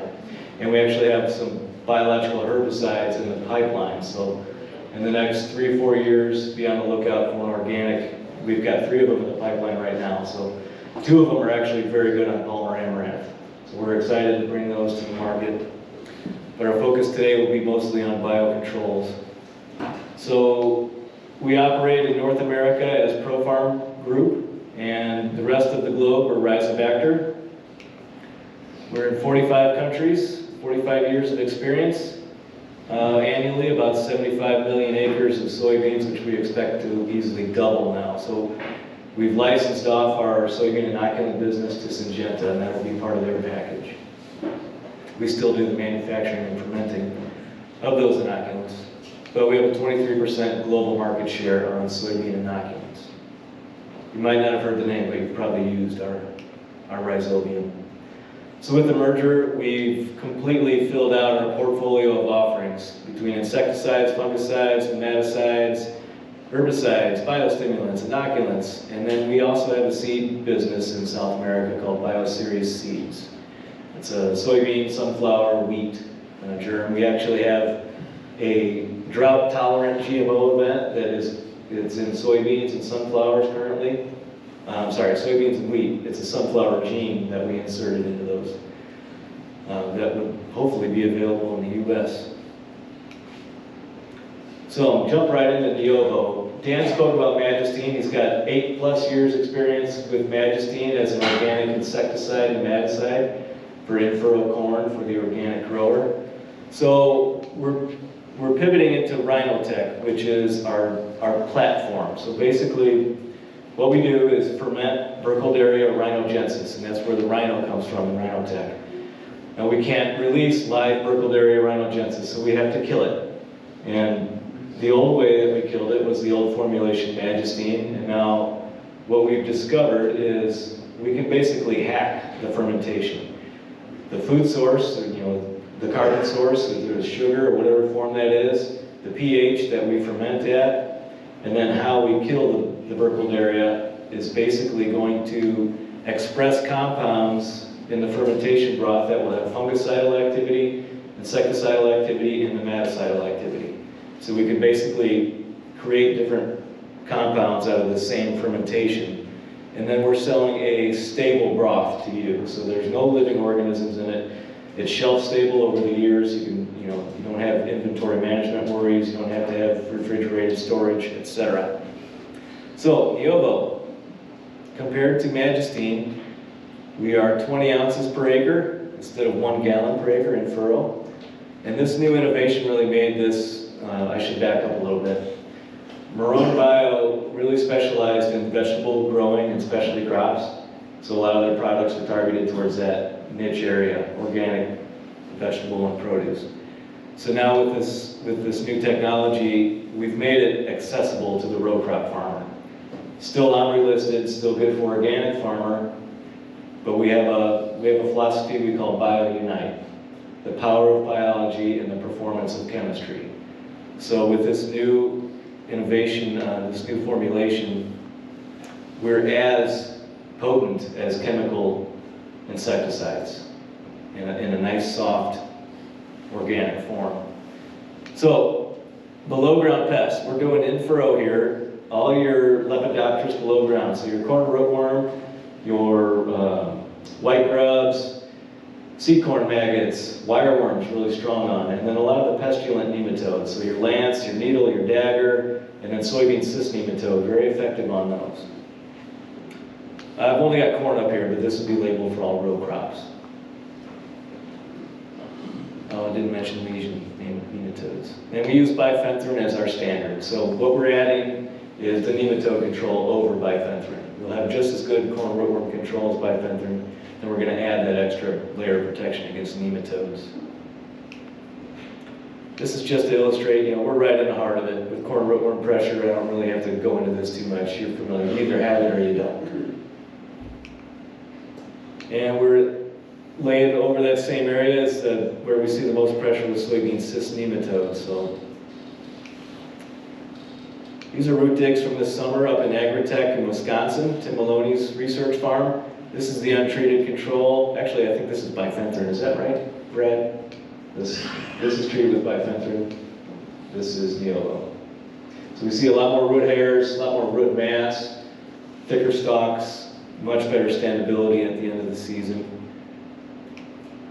And it translates to yield. So over control, ignore these. These are titrated active ingredient levels. So this would be the 20-ounce equivalent right here. This is what we're recommending. We're getting 20 bushels over control and 3 bushels over bifenthrin at the max rate. Similar, here we're 25 bushels above control and about 7 bushels over bifenthrin captured. Oh, I missed an important asterisk. Pending EPA approval. We were expecting this in July, now we're expecting it in April. So if we don't get this to the market this spring, we'll be able to fall back on old reliable Magistine. And Dan will have that available for you. He'll have either one, and we'll get it figured out to where we treat you correctly on this. So Magistine will do the same spectrum of insects and nematodes, just at a gallon per acre. We've got the Magistine on order, so we're lucky enough to be, AgriEnergy and ourselves are lucky enough to be distributors for ProFarm. So when you buy the products from us, you're buying them the same as if you went to the largest retailer in the world, Nutrient, who's probably also a distributor. I'm sure you guys have to make them a distributor. They're the largest. You're right. We can't ignore it. Because of our long-standing relationship with them and our use of the product, we're a distributor too. So I know it's very important that we source products as economically as possible and make sure we deliver them to you at the lowest cost per acre. So I just wanted to let you know we're in a great position with ProFarm. We're thankful for them, for their support of us and making us a distributor. I just want to reiterate, this is a game changer for organic corn production. Think about this. It's an OMRI soil applied insecticide that they're comparing to bifenthrin. They're beating bifenthrin in corn rootworm trials with an OMRI insecticide. Game changer. And it costs less per acre than if you put on SmartBox Aztec at a high rate. Yeah, that's right. Which is amazing. So for us, we're in organic production, we're creating a green bridge that all of our agronomy professors just told us to stay away from. They said, if you create a green bridge, those things that are going to cross the green bridge are cutworms, wireworms, seed corn maggots. Those types of insects are showing up in our organic production because we're forced to have a green bridge. We're forced to have that green manure, that cover crop, that I call it green manure, not a cover crop. We're growing that because of the nitrogen. But that brings a unique set of insecticidal problems. And this is a game-changing product. Really should be on every acre of organic corn grown. Yeah, and not just that. I mean, I'm on a synthetic farm, and I've been poisoned. We raised seed growing up, so we had the insecticide boxes with drives. And I don't know a farmer that hasn't been touched by that. So if you're a conventional grower, care about your family and your employees, this is green chemistry to protect you from that poison. Well, by the way, it controls nematodes too. And all the other stuff. So well, yeah, it's an important point, especially in the Midwest when we're dealing with Palmer amaranth and mare's tail that are resistant. If you have nematodes and corn rootworms, and Palmer amaranth, you gotta make a choice at planting. Am I gonna spray an HPPD herbicide or an ALS to get ahead of the Palmer and the mare's tail? Or am I gonna do counter and get my nematodes? Because there's a 2-week interval between those activities. Now you don't have to worry about that. You get control of everything and get done with your planter operation. Let's see, this is just more illustration of yield responses. I think Brad would like to speak to this. Does that mic work? Yes. Eric and I have evaluated the product each of the last, That's forward. okay. We have evaluated, we've done root digs each of the last 3 seasons. And like Dan was saying, Magistine has performed very, very well. We do stand counts. A lot of times you'll see at least 2% more stand. That's a big deal, especially in organic corn. And then when you start looking at the root systems, in addition to what you're getting from protection with a corn rootworm, you know, there's nematodes everywhere. And you know, they follow the water, so even if you go and test for them with university, you know, if it's a little dry, you may not find as many of them so you might say, well, I don't think I have as many of them. And I went one whole summer doing this when I used to work back on the dark side for American Cyanamid. And we took samples all summer long and with some poor guidance, and the nematodes followed the water down, and we got almost no nematode samples to show up, and thousands of them were taken. So anyway, in addition to the protection of below ground pests, you'll also see some plant health there. And so it is kind of interesting that there's more finer micro roots. And this same Burkholderia technology has fungicide activity. We have another product called Stargus that is in the fruit and vegetable. So you are getting a little bit of benefit there then from some fungicidal activity as well. So enough said there. I'm going to move on then to one of our commercial products that we're really, really excited about. This is a very, very unique product that was actually in the space program of all things. They were trying to grow crops in zero gravity on a space station because they wanted to get some greens growing up there for obvious reasons. And this product performed very, very well.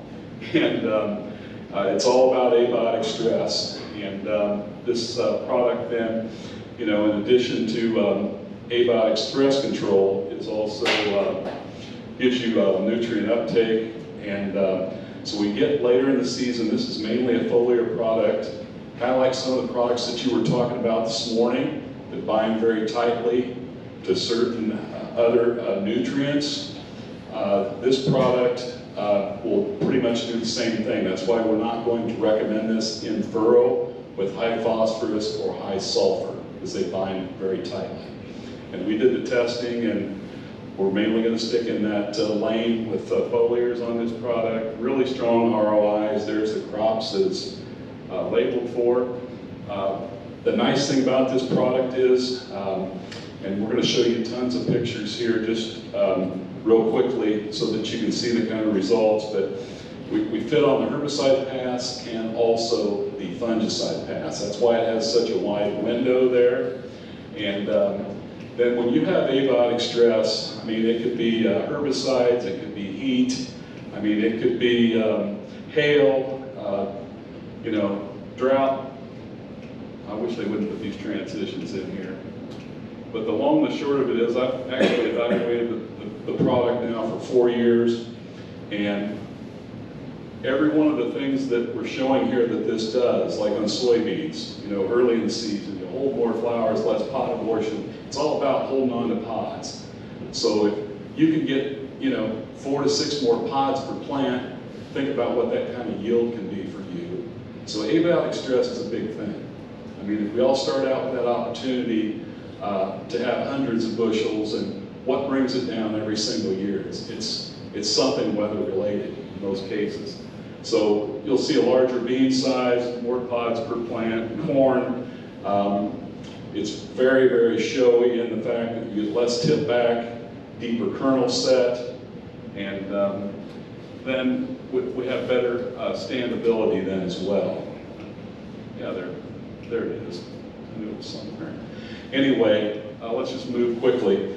Here is a mistake. You know, you always want to say, can you learn anything from your mistakes? Sure you can. This was one of our research locations over at Lafayette, Indiana. It's supposed to be planted into Liberty corn, and the purpose of this trial was to put Emergent with Liberty, which sometimes can be a little hard on the corn.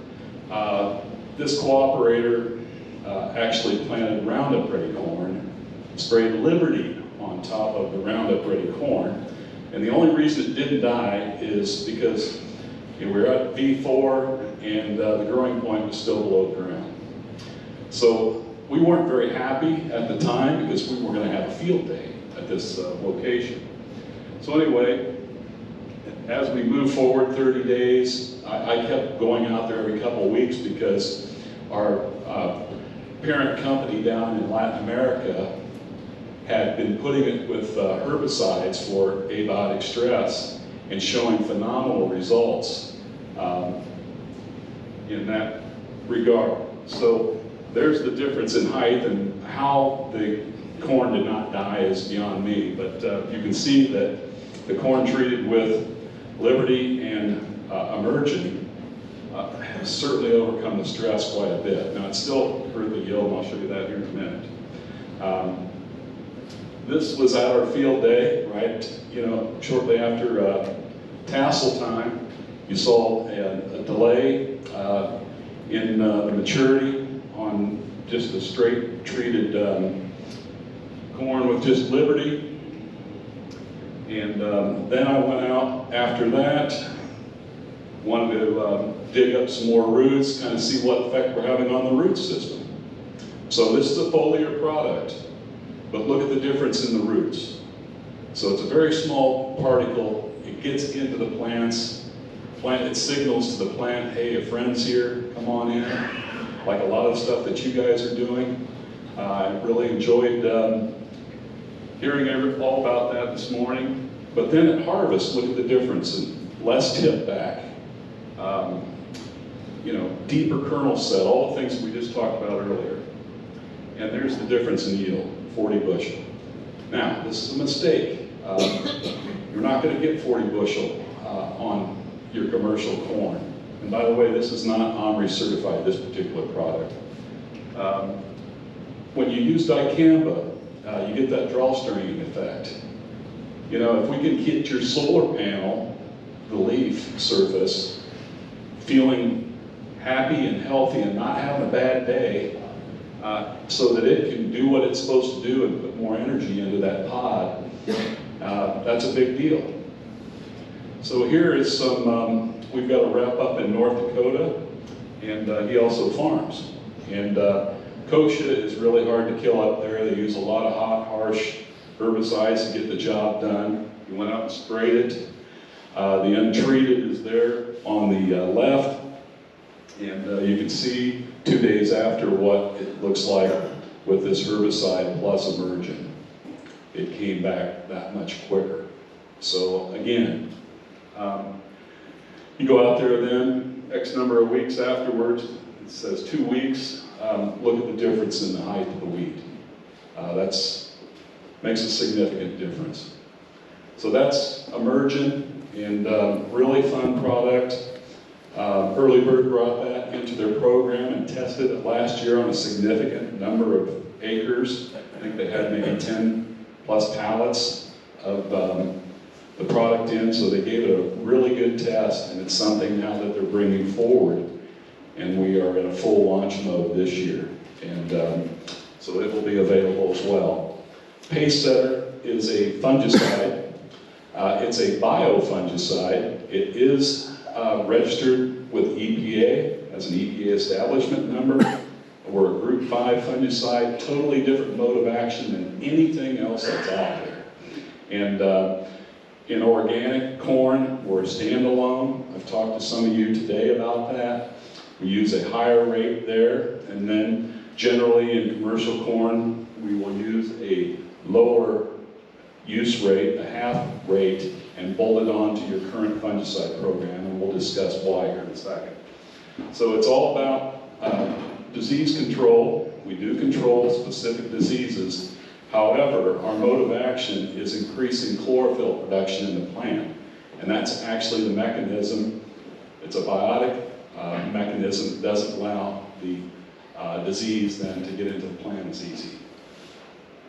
So there's the use rate, 6.5 ounces for the half rate, and then if you're an organic grower and you are looking for a fungicide option, you're going to be using this as a standalone because there really isn't anything else that is as effective. And our timings, if you're going to hit it with one shot, we would go at tassel BT plus or minus 10 days.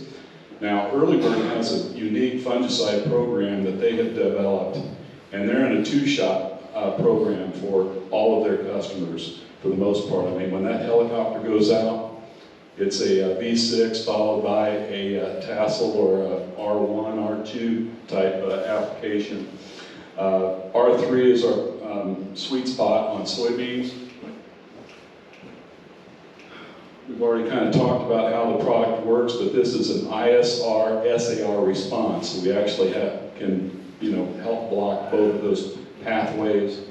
And if Brian was here, he'd probably do a lot better job than I have done here with this particular slide, but just know that there's true science behind this jasmonic pathway and also the salicylic acid pathway. So again, we're a group 5 fungicide. It's all about disease control and plant health. And being a different mode of action, some of the other group 7 and group 11 fungicides have a lot of resistance already. So if you happen to be in Kentucky, southern Indiana, southern Illinois, you can't control frog eye anymore.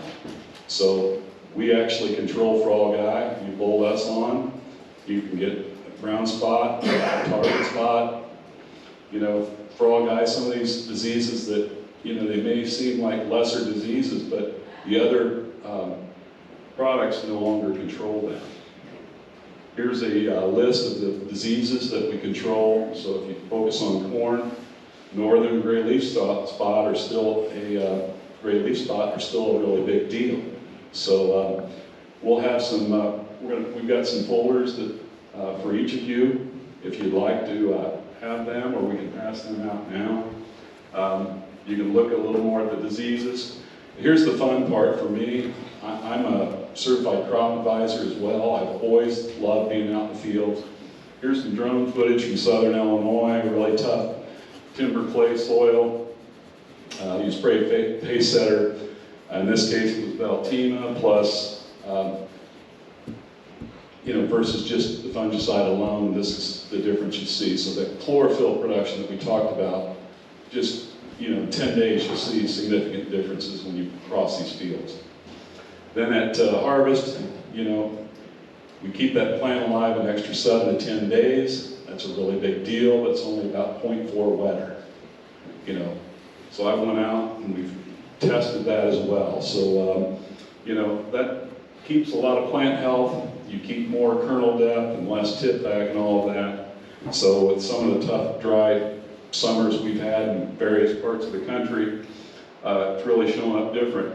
Now, here's some pictures that Eric and I went out and took. And look at the solar panel of the pace setter and emergent, along with a strobe, and in this case, it's tebuconazole. So you got 3 different modes of action there. And if you got a 1/2 inch wider leaf and that solar panel's bigger, you're putting more energy into the grain. And so look at the pictures of the ears. They fill out better and they're deeper. Here's another field, Deer Creek, really heavy drought stress.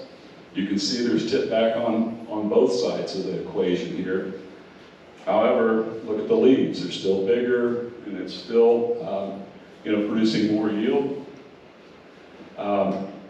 Real quick story, derecho storm a few years ago, northeast Iowa, same hybrid on the left, and that field was wiped out. And but we saw where we had the fungicide plus pace setter, and in this case we put emergent with it as well. It stood better, and I'm not going to tell you that it was tough walking through there. I mean, there's still 20% of that corn down, but it was not a disaster. So some of these plant health products and abiotic stress products like pace setter emergent make a huge difference in your crop, and can alleviate some of these disasters, give you more plant health, and all the way more harvestability. This is really cool. Ken Feldman used to work for me. He's a consultant now in southern Michigan. Here's a seed corn production field, detasseled. We went out and sprayed a fungicide, and then we put fungicide, in this case, pace setter and emergent. And I had him stand out in the corn. I didn't even realize it until I got home and looked at these pictures at how big a difference it was. 4 inches of regrowth, is a really something. So 7 bushel more is the expectation on corn over a 3-year average. 4 to 5 bushel on soybeans, above and beyond your current fungicide program in commercial corn. That's what these slides are. Here's what I call the peanut butter and jelly, putting pace setter and emergent together, and gives you another bushel and a half, 2 more bushel. So you can talk to Dan and Eric about these products, and they can fill you in more on cost per acre and all that kind of stuff, and how it might fit into your operations. And I like that kernel depth. And here's some shots over in Indiana that I took this year. And we've already talked about all those benefits, but stress is a really big deal, and I think we all need to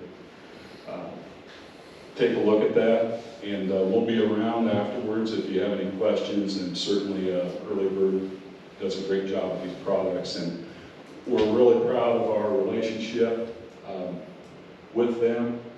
One of our finest distributors. I mean, the way they conduct themselves and the amount of integrity that they have, they do, put it this way, I'll just say this, they do everything right.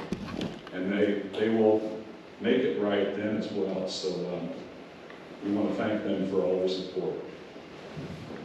All right, thank you, Brad. Probably short on time, so I'll get through this fairly quickly. So I'm also the adjuvant product manager for US and Canada, and I've always had a special spot in my heart for adjuvants because I made some pretty devastating mistakes early on in my career. Burned up some crops by reading the label wrong, and it's really getting in the mindset of why, because we tend to put adjuvants as an afterthought. The label called for it, so I put it in. I went and found the most generic product. But when you get down to why am I using an adjuvant, touched on a little bit earlier with penetration and the oral boost conversation, but if you think of a leaf is essentially waterproof, whether it's the waxy cuticle or the hairs on the leaf, and water has very high surface tension. So when you put a droplet on a leaf, it's going to bounce, it's going to shatter, or it's going to roll off. So you need to add an oil or a surfactant. If you add an oil, you have to add a surfactant because oil and water don't mix. So what that does is basically like dissolves like, so you're going to break down the waxy cuticle, and now you've got your water, which is 90+% of what you're spraying, is going to be able to get into that leaf and get your product in. If you have a brand new Corvette, it's an $80,000 car. If you take the free air out of the tire, it's not going to perform the same. So I took the air out of the tire, I still got an $80,000 car, but it doesn't drive very well. So I think of adjuvants as a servant. It comes from the Latin adjuvare, which means to lend aid. And if you treat your servant correctly, he'll treat you back. So be a good master. A good agronomist will pay attention to a high quality adjuvant. Your investment's in the active ingredients. So you need your adjuvant just to help you perform and get your money back on the active ingredients. So everything starts with the water. That's the foundation of everything in spray solutions. So it's very important to get your water corrected first. And what we do, traditionally with our Rhizobacter, my parent company in South America, we offer a free water testing service.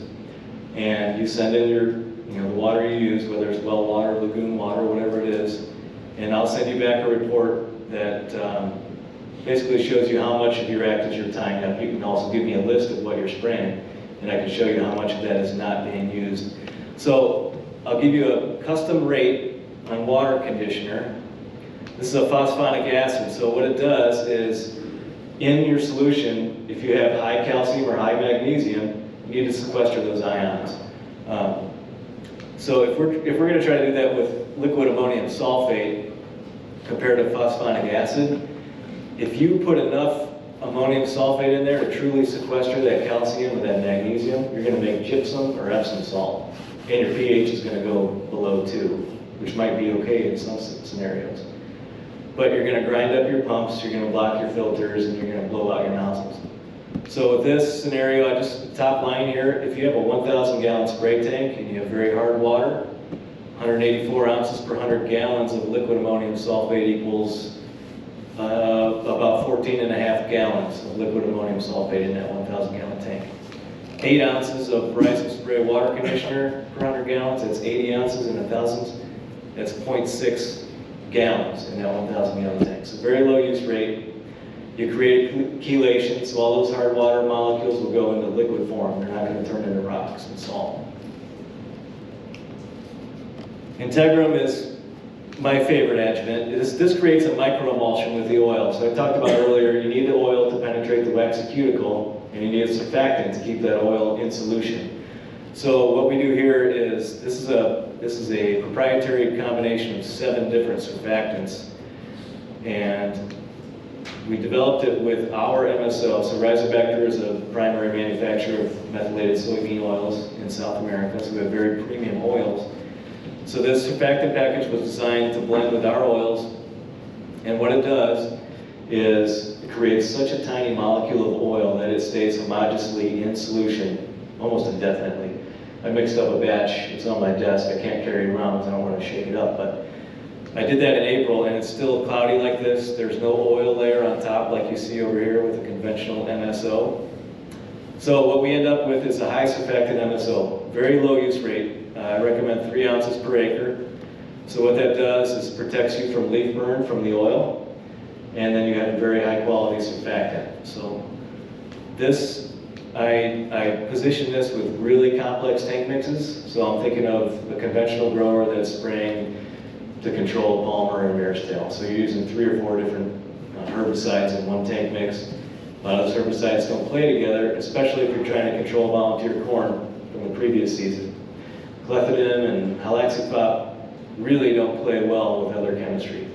So what we end up doing, some guys will split up and spray their volunteer corn separately because they're not getting efficacy out of that pass if they do it with their broadleaf spray. This top line here, this is haloxifop and clethodim mixed together, so they're already antagonistic. This is them on their own. With a medium quality MSO, you get some performance increase, and with Integrum, you really get an increase in performance. Extremo is another MSO. It's actually the same MSO that's in Integrum, but with a different surfactant. So same use rate. This is 3 ounces per acre, but this is a super spreader. So remember I talked about the bounce and shatter and roll off of your droplet. This is organosilicone trisiloxane. So you think of the hydrophilic head and a hydrophobic tail is what a surfactant is. One side likes water, one side likes fats. And the way that this molecule is physically, it's very small instead of long and extended. So when you're going from a spray tank to a droplet, your surface area changes. So now, how quickly can that surfactant orient itself in this new surface? It's got all kinds of new surface area because it's a very small droplet. So organosilicones are able to react very quickly and orient themselves in the droplet between the nozzle and the leaf, so that by the time that droplet hits the leaf, it's going to stick and spread really quickly. This is not an organic product, neither is Integrum. And I position this with contact herbicides. So your Liberty, your glufosinate, gramoxone, and then fungicide, same thing. Where you need really good coverage to get good efficacy, add a product like Estrema. I should mention too, all of these adjuvants are in 1 gallon jugs because they're very low use rate. It's very rare that you have a scenario to need more than a gallon in a 1,000 gallon solution. So I don't like empty jugs underneath my sprayer. I don't think you do either.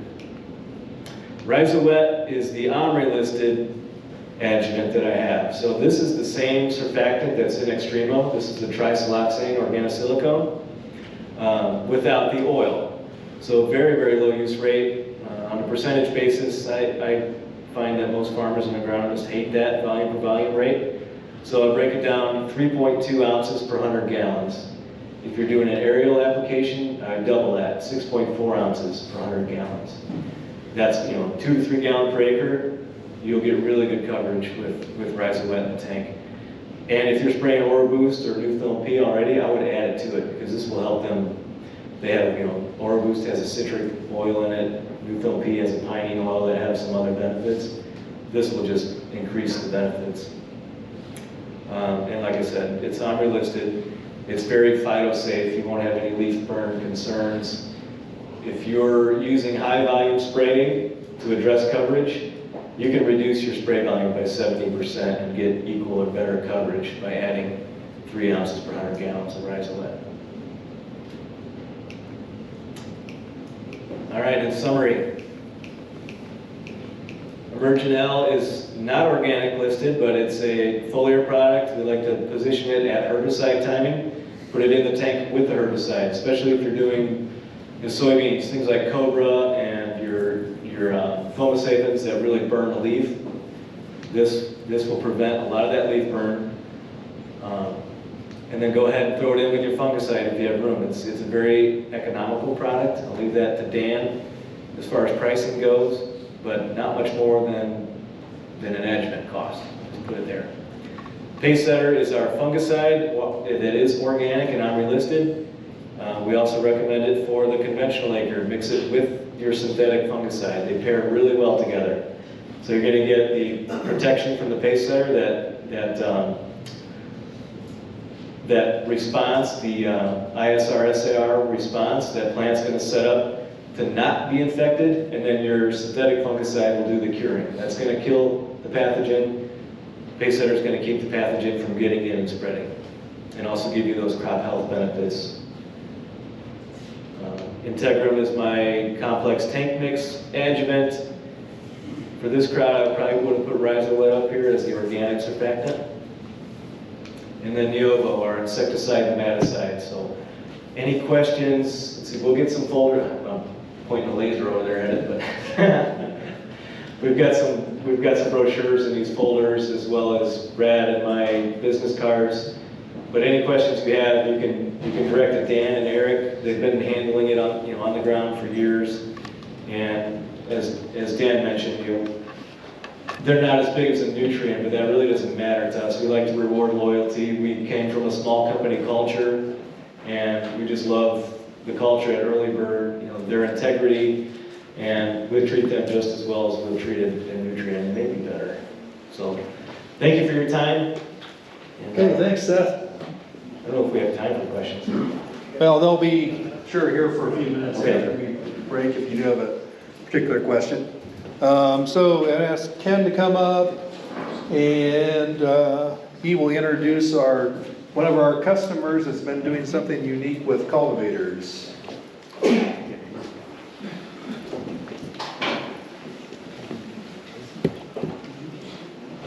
Well, we're fortunate to have Galen Raymer with us today. If you want to head on up here.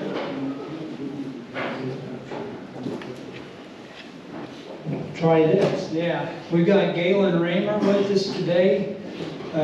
Galen farms with 3 of his boys at Goshen, Indiana, organic dairy operation. They do a really good job. He works with Galen Nisley at Honeyville Feed in that area on his fertilizer. This past year, Galen found something that kind of revolutionized weed control for their farm. So I'll let him tell you about it. Yeah, I farm there in Goshen, northern Indiana, with 3 of my boys.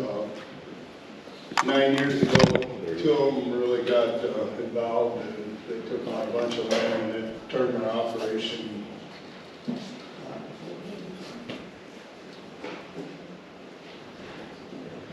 I wasn't used to farming like that or that big, but it takes acres and cows to take on families. So there's 4 families in the farm. And 71, when I was 11, I remember getting off the school bus and Dad tells me to get the chores done because he wants to go to a Wonderlight meeting. And I wondered what that was, and he said, well, we're going to find out. And it was organic farming. And he was lucky I liked to drive tractor because he put me on a rotary hoe, and I rotary hoed corn until I was sick. I mean, but Dad always told me it's not necessary to have weeds in an organic farm. And a year ago, I was glad my dad didn't see my corn. We just got our tail kicked. We had wet conditions and foxtail. We had foxtail so bad in our beans that you couldn't see the beans. And I headed down the field with the combine, and finally, at the other end, I looked in the hopper to see if I had anything, and I was getting beans, so I felt a little better.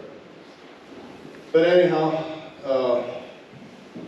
it's probably been 6, 7 years ago, a friend of my son come out from Pennsylvania, wanted us to be Einbach dealers. And we looked at the price of an Einbach cultivator, and we threw it in the trash and said, that's ridiculous. We buy $2,500 cultivators, and yeah, it worked pretty good. But you can see there on the pointer in the center circle. Yep. It's got coulters there, and that is 3 inches. It's 1.5 inches on each side of the row. And it's got electric eye on it, but we did find out, we tried to cultivate when the corn was at the right height, but we were so dry it couldn't pick up the eye couldn't pick up the corn good enough. We had to quit. But yeah, we can run about 5 miles an hour and 1.5 inches corn, and we can. The shovels are flat on it. It doesn't throw any dirt, but it fluffs it up and stuff. And those coulters are so close together, a little stone or a clod of dirt plugs them up. And it was a good thing that I didn't fight the boys when they wanted to go to GPS, but they put auto guidance on the tractor, and they thought it really is a good thing. But I'd hate to run the cultivator without it because it was so dusty. I would look out back all the time while we was running because it would plug up a row, and you'd take out corn for like 20, 30 feet before you could see it. I think there's a... You advance it, it'll start, yeah. You can see, not sure if it's on this video or next one, but it will throw out a little corn. It's got weeders on the back. It cuts down like 1.5 inches, 2 inches, and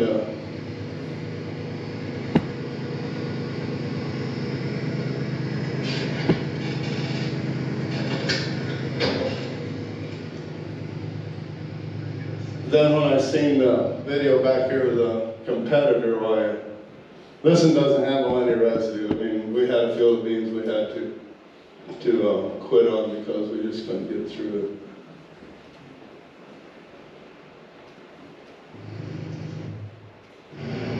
There's the camera on the cultivator shifts the cultivator back and forth. And that monitor right there, when you see that black line, if it's showing above 50%, there it's showing like 98. If that line is up, why, it just stays right on the row. It's just, yeah, I just can't believe how it works.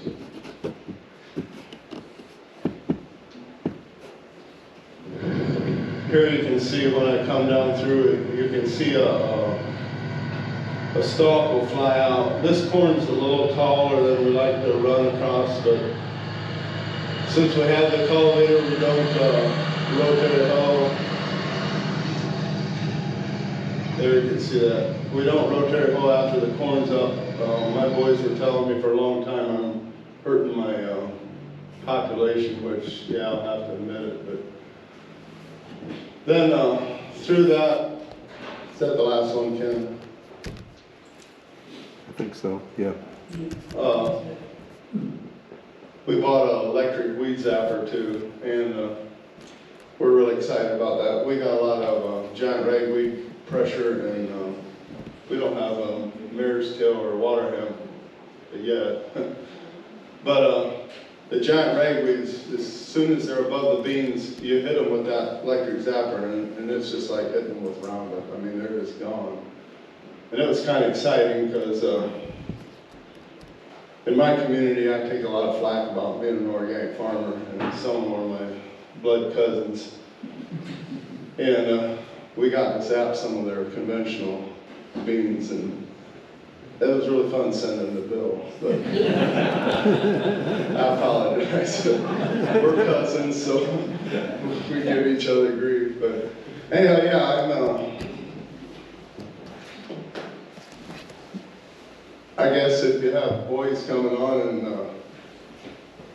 let them go. I mean, they got young minds, they're excited, and I'm 64, and I guess I'm getting tired. But you know, to me, $1 million debt doesn't look to them like it does to them, because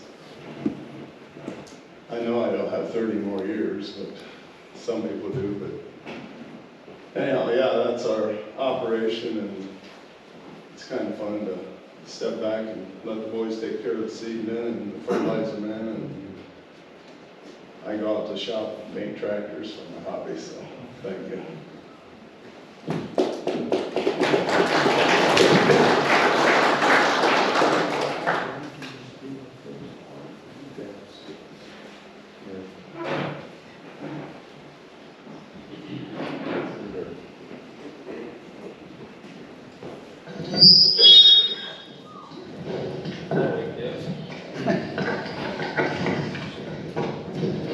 Learned one trick to keep people awake. So just a few thoughts here on weeds and nutrition. Dave Larson, who was the founder of AgriEnergy, made this statement some 35 years ago when I heard it, and I thought it was pretty profound at the time. Weeds tend to be high in the nutrients that the soil is low in. It's nature's way of cycling nutrients. So think about that. Weeds are telling you something. Some other thoughts here from Charlie Walter's book, Weeds Control Without Poisons. A lot of weeds grow in the presence of a poor decay cycle. And in the book, they recommend high-quality compost 30 days before soils go dormant in the fall. And what we've had organic growers tell us, where they use our residues to speed up decomposition, they do see a difference in weed pressure the following year. So it goes right along with that. I think one thing, when you speed up the decomposition and change the tilth of the soil, you allow the soil to breathe, and you get out gases like CO2 and methane that trigger weeds to germinate. You get oxygen in to displace it. Calcium reduces weed pressure because it changes soil structure and porosity. We've talked about that. So again, more pore space, the soil can breathe, and we get good gas exchange. It also governs aluminum. Another one of his thoughts, till and plant when weed roots are 1 inch long. Weeds are easy to kill at that stage, and the roots give off auxins that will inhibit other weeds from germinating for 3 to 4 days to 3 to 4 weeks, depending on soil health. The most detrimental weeds are those that emerge with the crop. Weeds that come up after the crop is up and going are of much less consequence. So it's very important to take out that first flush of weeds. Other thoughts in association with weeds and nutrition, Canada thistles are a sign of a manganese deficiency. So manganese will tend to suppress them, and calcium does too to some extent. Cockleburrs grow in the presence of high phosphorus or low zinc. Of course, that's correlated. If you do have high phosphorus, it blocks the uptake of zinc. So that's kind of a two-sided coin. And then common ragweed, not giant ragweed, but tends to grow where you've got low available potassium. So some products to increase the soluble calcium, you've got lime, pelletized lime, gypsum, pelletized gypsum, and then liquid products that we've worked with, the Primcal, which is a calcium nitrate with humic acid, or the AgriCal Plus, which is a calcium nitrate with micronutrients. And then for organic growers, we've used the Calor. So for fertility, we want to target the crop and not the weeds. So using starter fertilizer gives the chance to give the crop a head start on the weeds, get it up and going. I think this is an important concept. We get a new crop of weeds every 80 to 100 growing degree units. What is a growing degree unit? It's when you take the high temperature today, you don't calculate anything over 86, add the low temperature today, divide by 2 and subtract 50. So in this case, 84 for the high, 60 for the low. You end up with 22 growing degree day units. So 4 days like that and you got a new crop of weeds coming. So that's how often you need to be out there organically with a tine harrow, rotary hoe, or something controlling weeds. How much time do we have here? Zero. Just throw out this concept. This has been used successfully several places, and that's sowing cereal rye at the same time as you plant soybeans in the spring. Usually guys are broadcasting or drilling rye anywhere at 2 to 3 bushels per acre. Because the rye doesn't go through winter and vernalize, the cereal rye gets up about this tall and goes dormant. But in the meantime, it's giving off allelopathic compounds that suppress weeds. So you plant the beans at the same time, and hopefully it suppresses weeds long enough till the beans have a canopy. This was a field in Iowa where he did that several years ago. And at just different stages through the growing season. That bottom center picture was taken toward the end of the growing season. Yeah, he's got weeds out there, but it's not too bad. And he did nothing after planting. No tillage, no herbicides, nothing. So I think I'll turn it over to Gary to give us instructions from here. Yeah, just to mention this slide, this is out in Northeast Ohio, where he's been following that same process with planting the rye and beans at the same time in the spring. And there he only ran the zapper around the outside rows, kind of what you see there on the end, and did not touch the rest of it during the year. And Scott there told me that averaged like 60 bushel this fall. And as he said, I will never plant another field of organic beans conventionally again, you know. I'm doing it this way. So it's in the right situation, right conditions, it's really something to consider. Okay, we're gonna jump on to the end. Let me see here.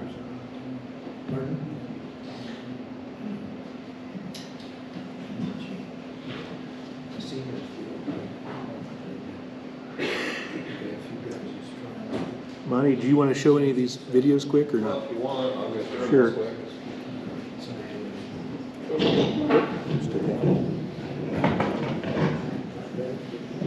So I'm a dealer for Hodson Bickler in Texas. Where's your, here we go. Here's a tine weeder in action. Blind cultivation, kind of using it like a rotary hoe. These guys, this is actually a video from the distributor in Michigan. They use a camera hitch with the tine weeder. They want to stay on rows. They're on 22-inch centers, so they've got an 88-foot tine weeder going there. They can cover some ground. They're pulling it, 8-9 miles an hour, kind of like running a sprayer almost. 88 feet at a time. They run 2 of those rigs, and they have a third one as a backup. If things get bad or they get in a hurry. They've also got a camera hitch on a cultivator here, Hodson Bickler. It's Matt riding on the cultivator to get a video. That's kind of like Galen was saying, there's a 3.5-inch gap there. They're pulling that cultivator 6-ish miles an hour. They figure that saves them an extra cultivator, an extra machine, because they can go that fast and not pull the crop out. There's picker weeders on that cultivator. The Hodson Bickler cultivators are modular. You can pull shovels off with a stub with one bolt. So you can change the configuration of that very quickly. I'm also a dealer for Gregor Basson plows. A war plow is still a viable tool. Don't use it 3 times a year. Come up with a system, come up with a plan. Our main thing here with weed control is come up with a plan ahead of time. Don't wait till May to decide what you're going to do for weed control. Work with one of us here, or Early Bird, or whoever, but get a plan together, come up with some contingencies. What do I do if I get 5 inches of rain? What do I do if something breaks? Or come up with a plan, think it through ahead. Maybe make some plans with some neighbors that have the same kind of equipment. Try to figure it out ahead. I have a prop over here if I have just a second. Weed control correlates to big bucks. Conventional or organic. We have to get rid of the weeds. We can't grow weeds and crops both. So we have to decide. With that, I'll give it back to Gary. Thank you, folks. Okay, thanks, Monty. Let me go back. Okay, first of all, thank you very much for coming today and spending the day with us, and hopefully there's some concepts, ideas that you've heard about today that we don't, of course, expect anybody to take every single thing that you've heard and put it into use, but if you can pick out 1 or 2 or 3 or certain things that you think might apply to you, then hopefully that's a positive thing for you in the coming season. As we conclude, we are, where did Dan go? He's back in the back. Are there any particular instructions you want to give on going down to the facility to take a look? Oh, just 7 miles down the road here. We'll be on the west side. Yep, I tried to do a little map. Main Street is the other side of the courthouse and the jail there. Head south until you run into it, basically. So, Yep. Also, thank you again to the vendors for coming today and sharing their time with us. And feel free if you have any questions for them as you head out to make sure you grab their card or talk to them or contact them in the future. So with that, thank you very much and hope you have a safe travel home, and we look forward to a good productive spring. So thanks.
Oh, yeah, sure. profile on the screen. Yeah. I think I got an accurate number, but it. Well, I'm gonna pull up the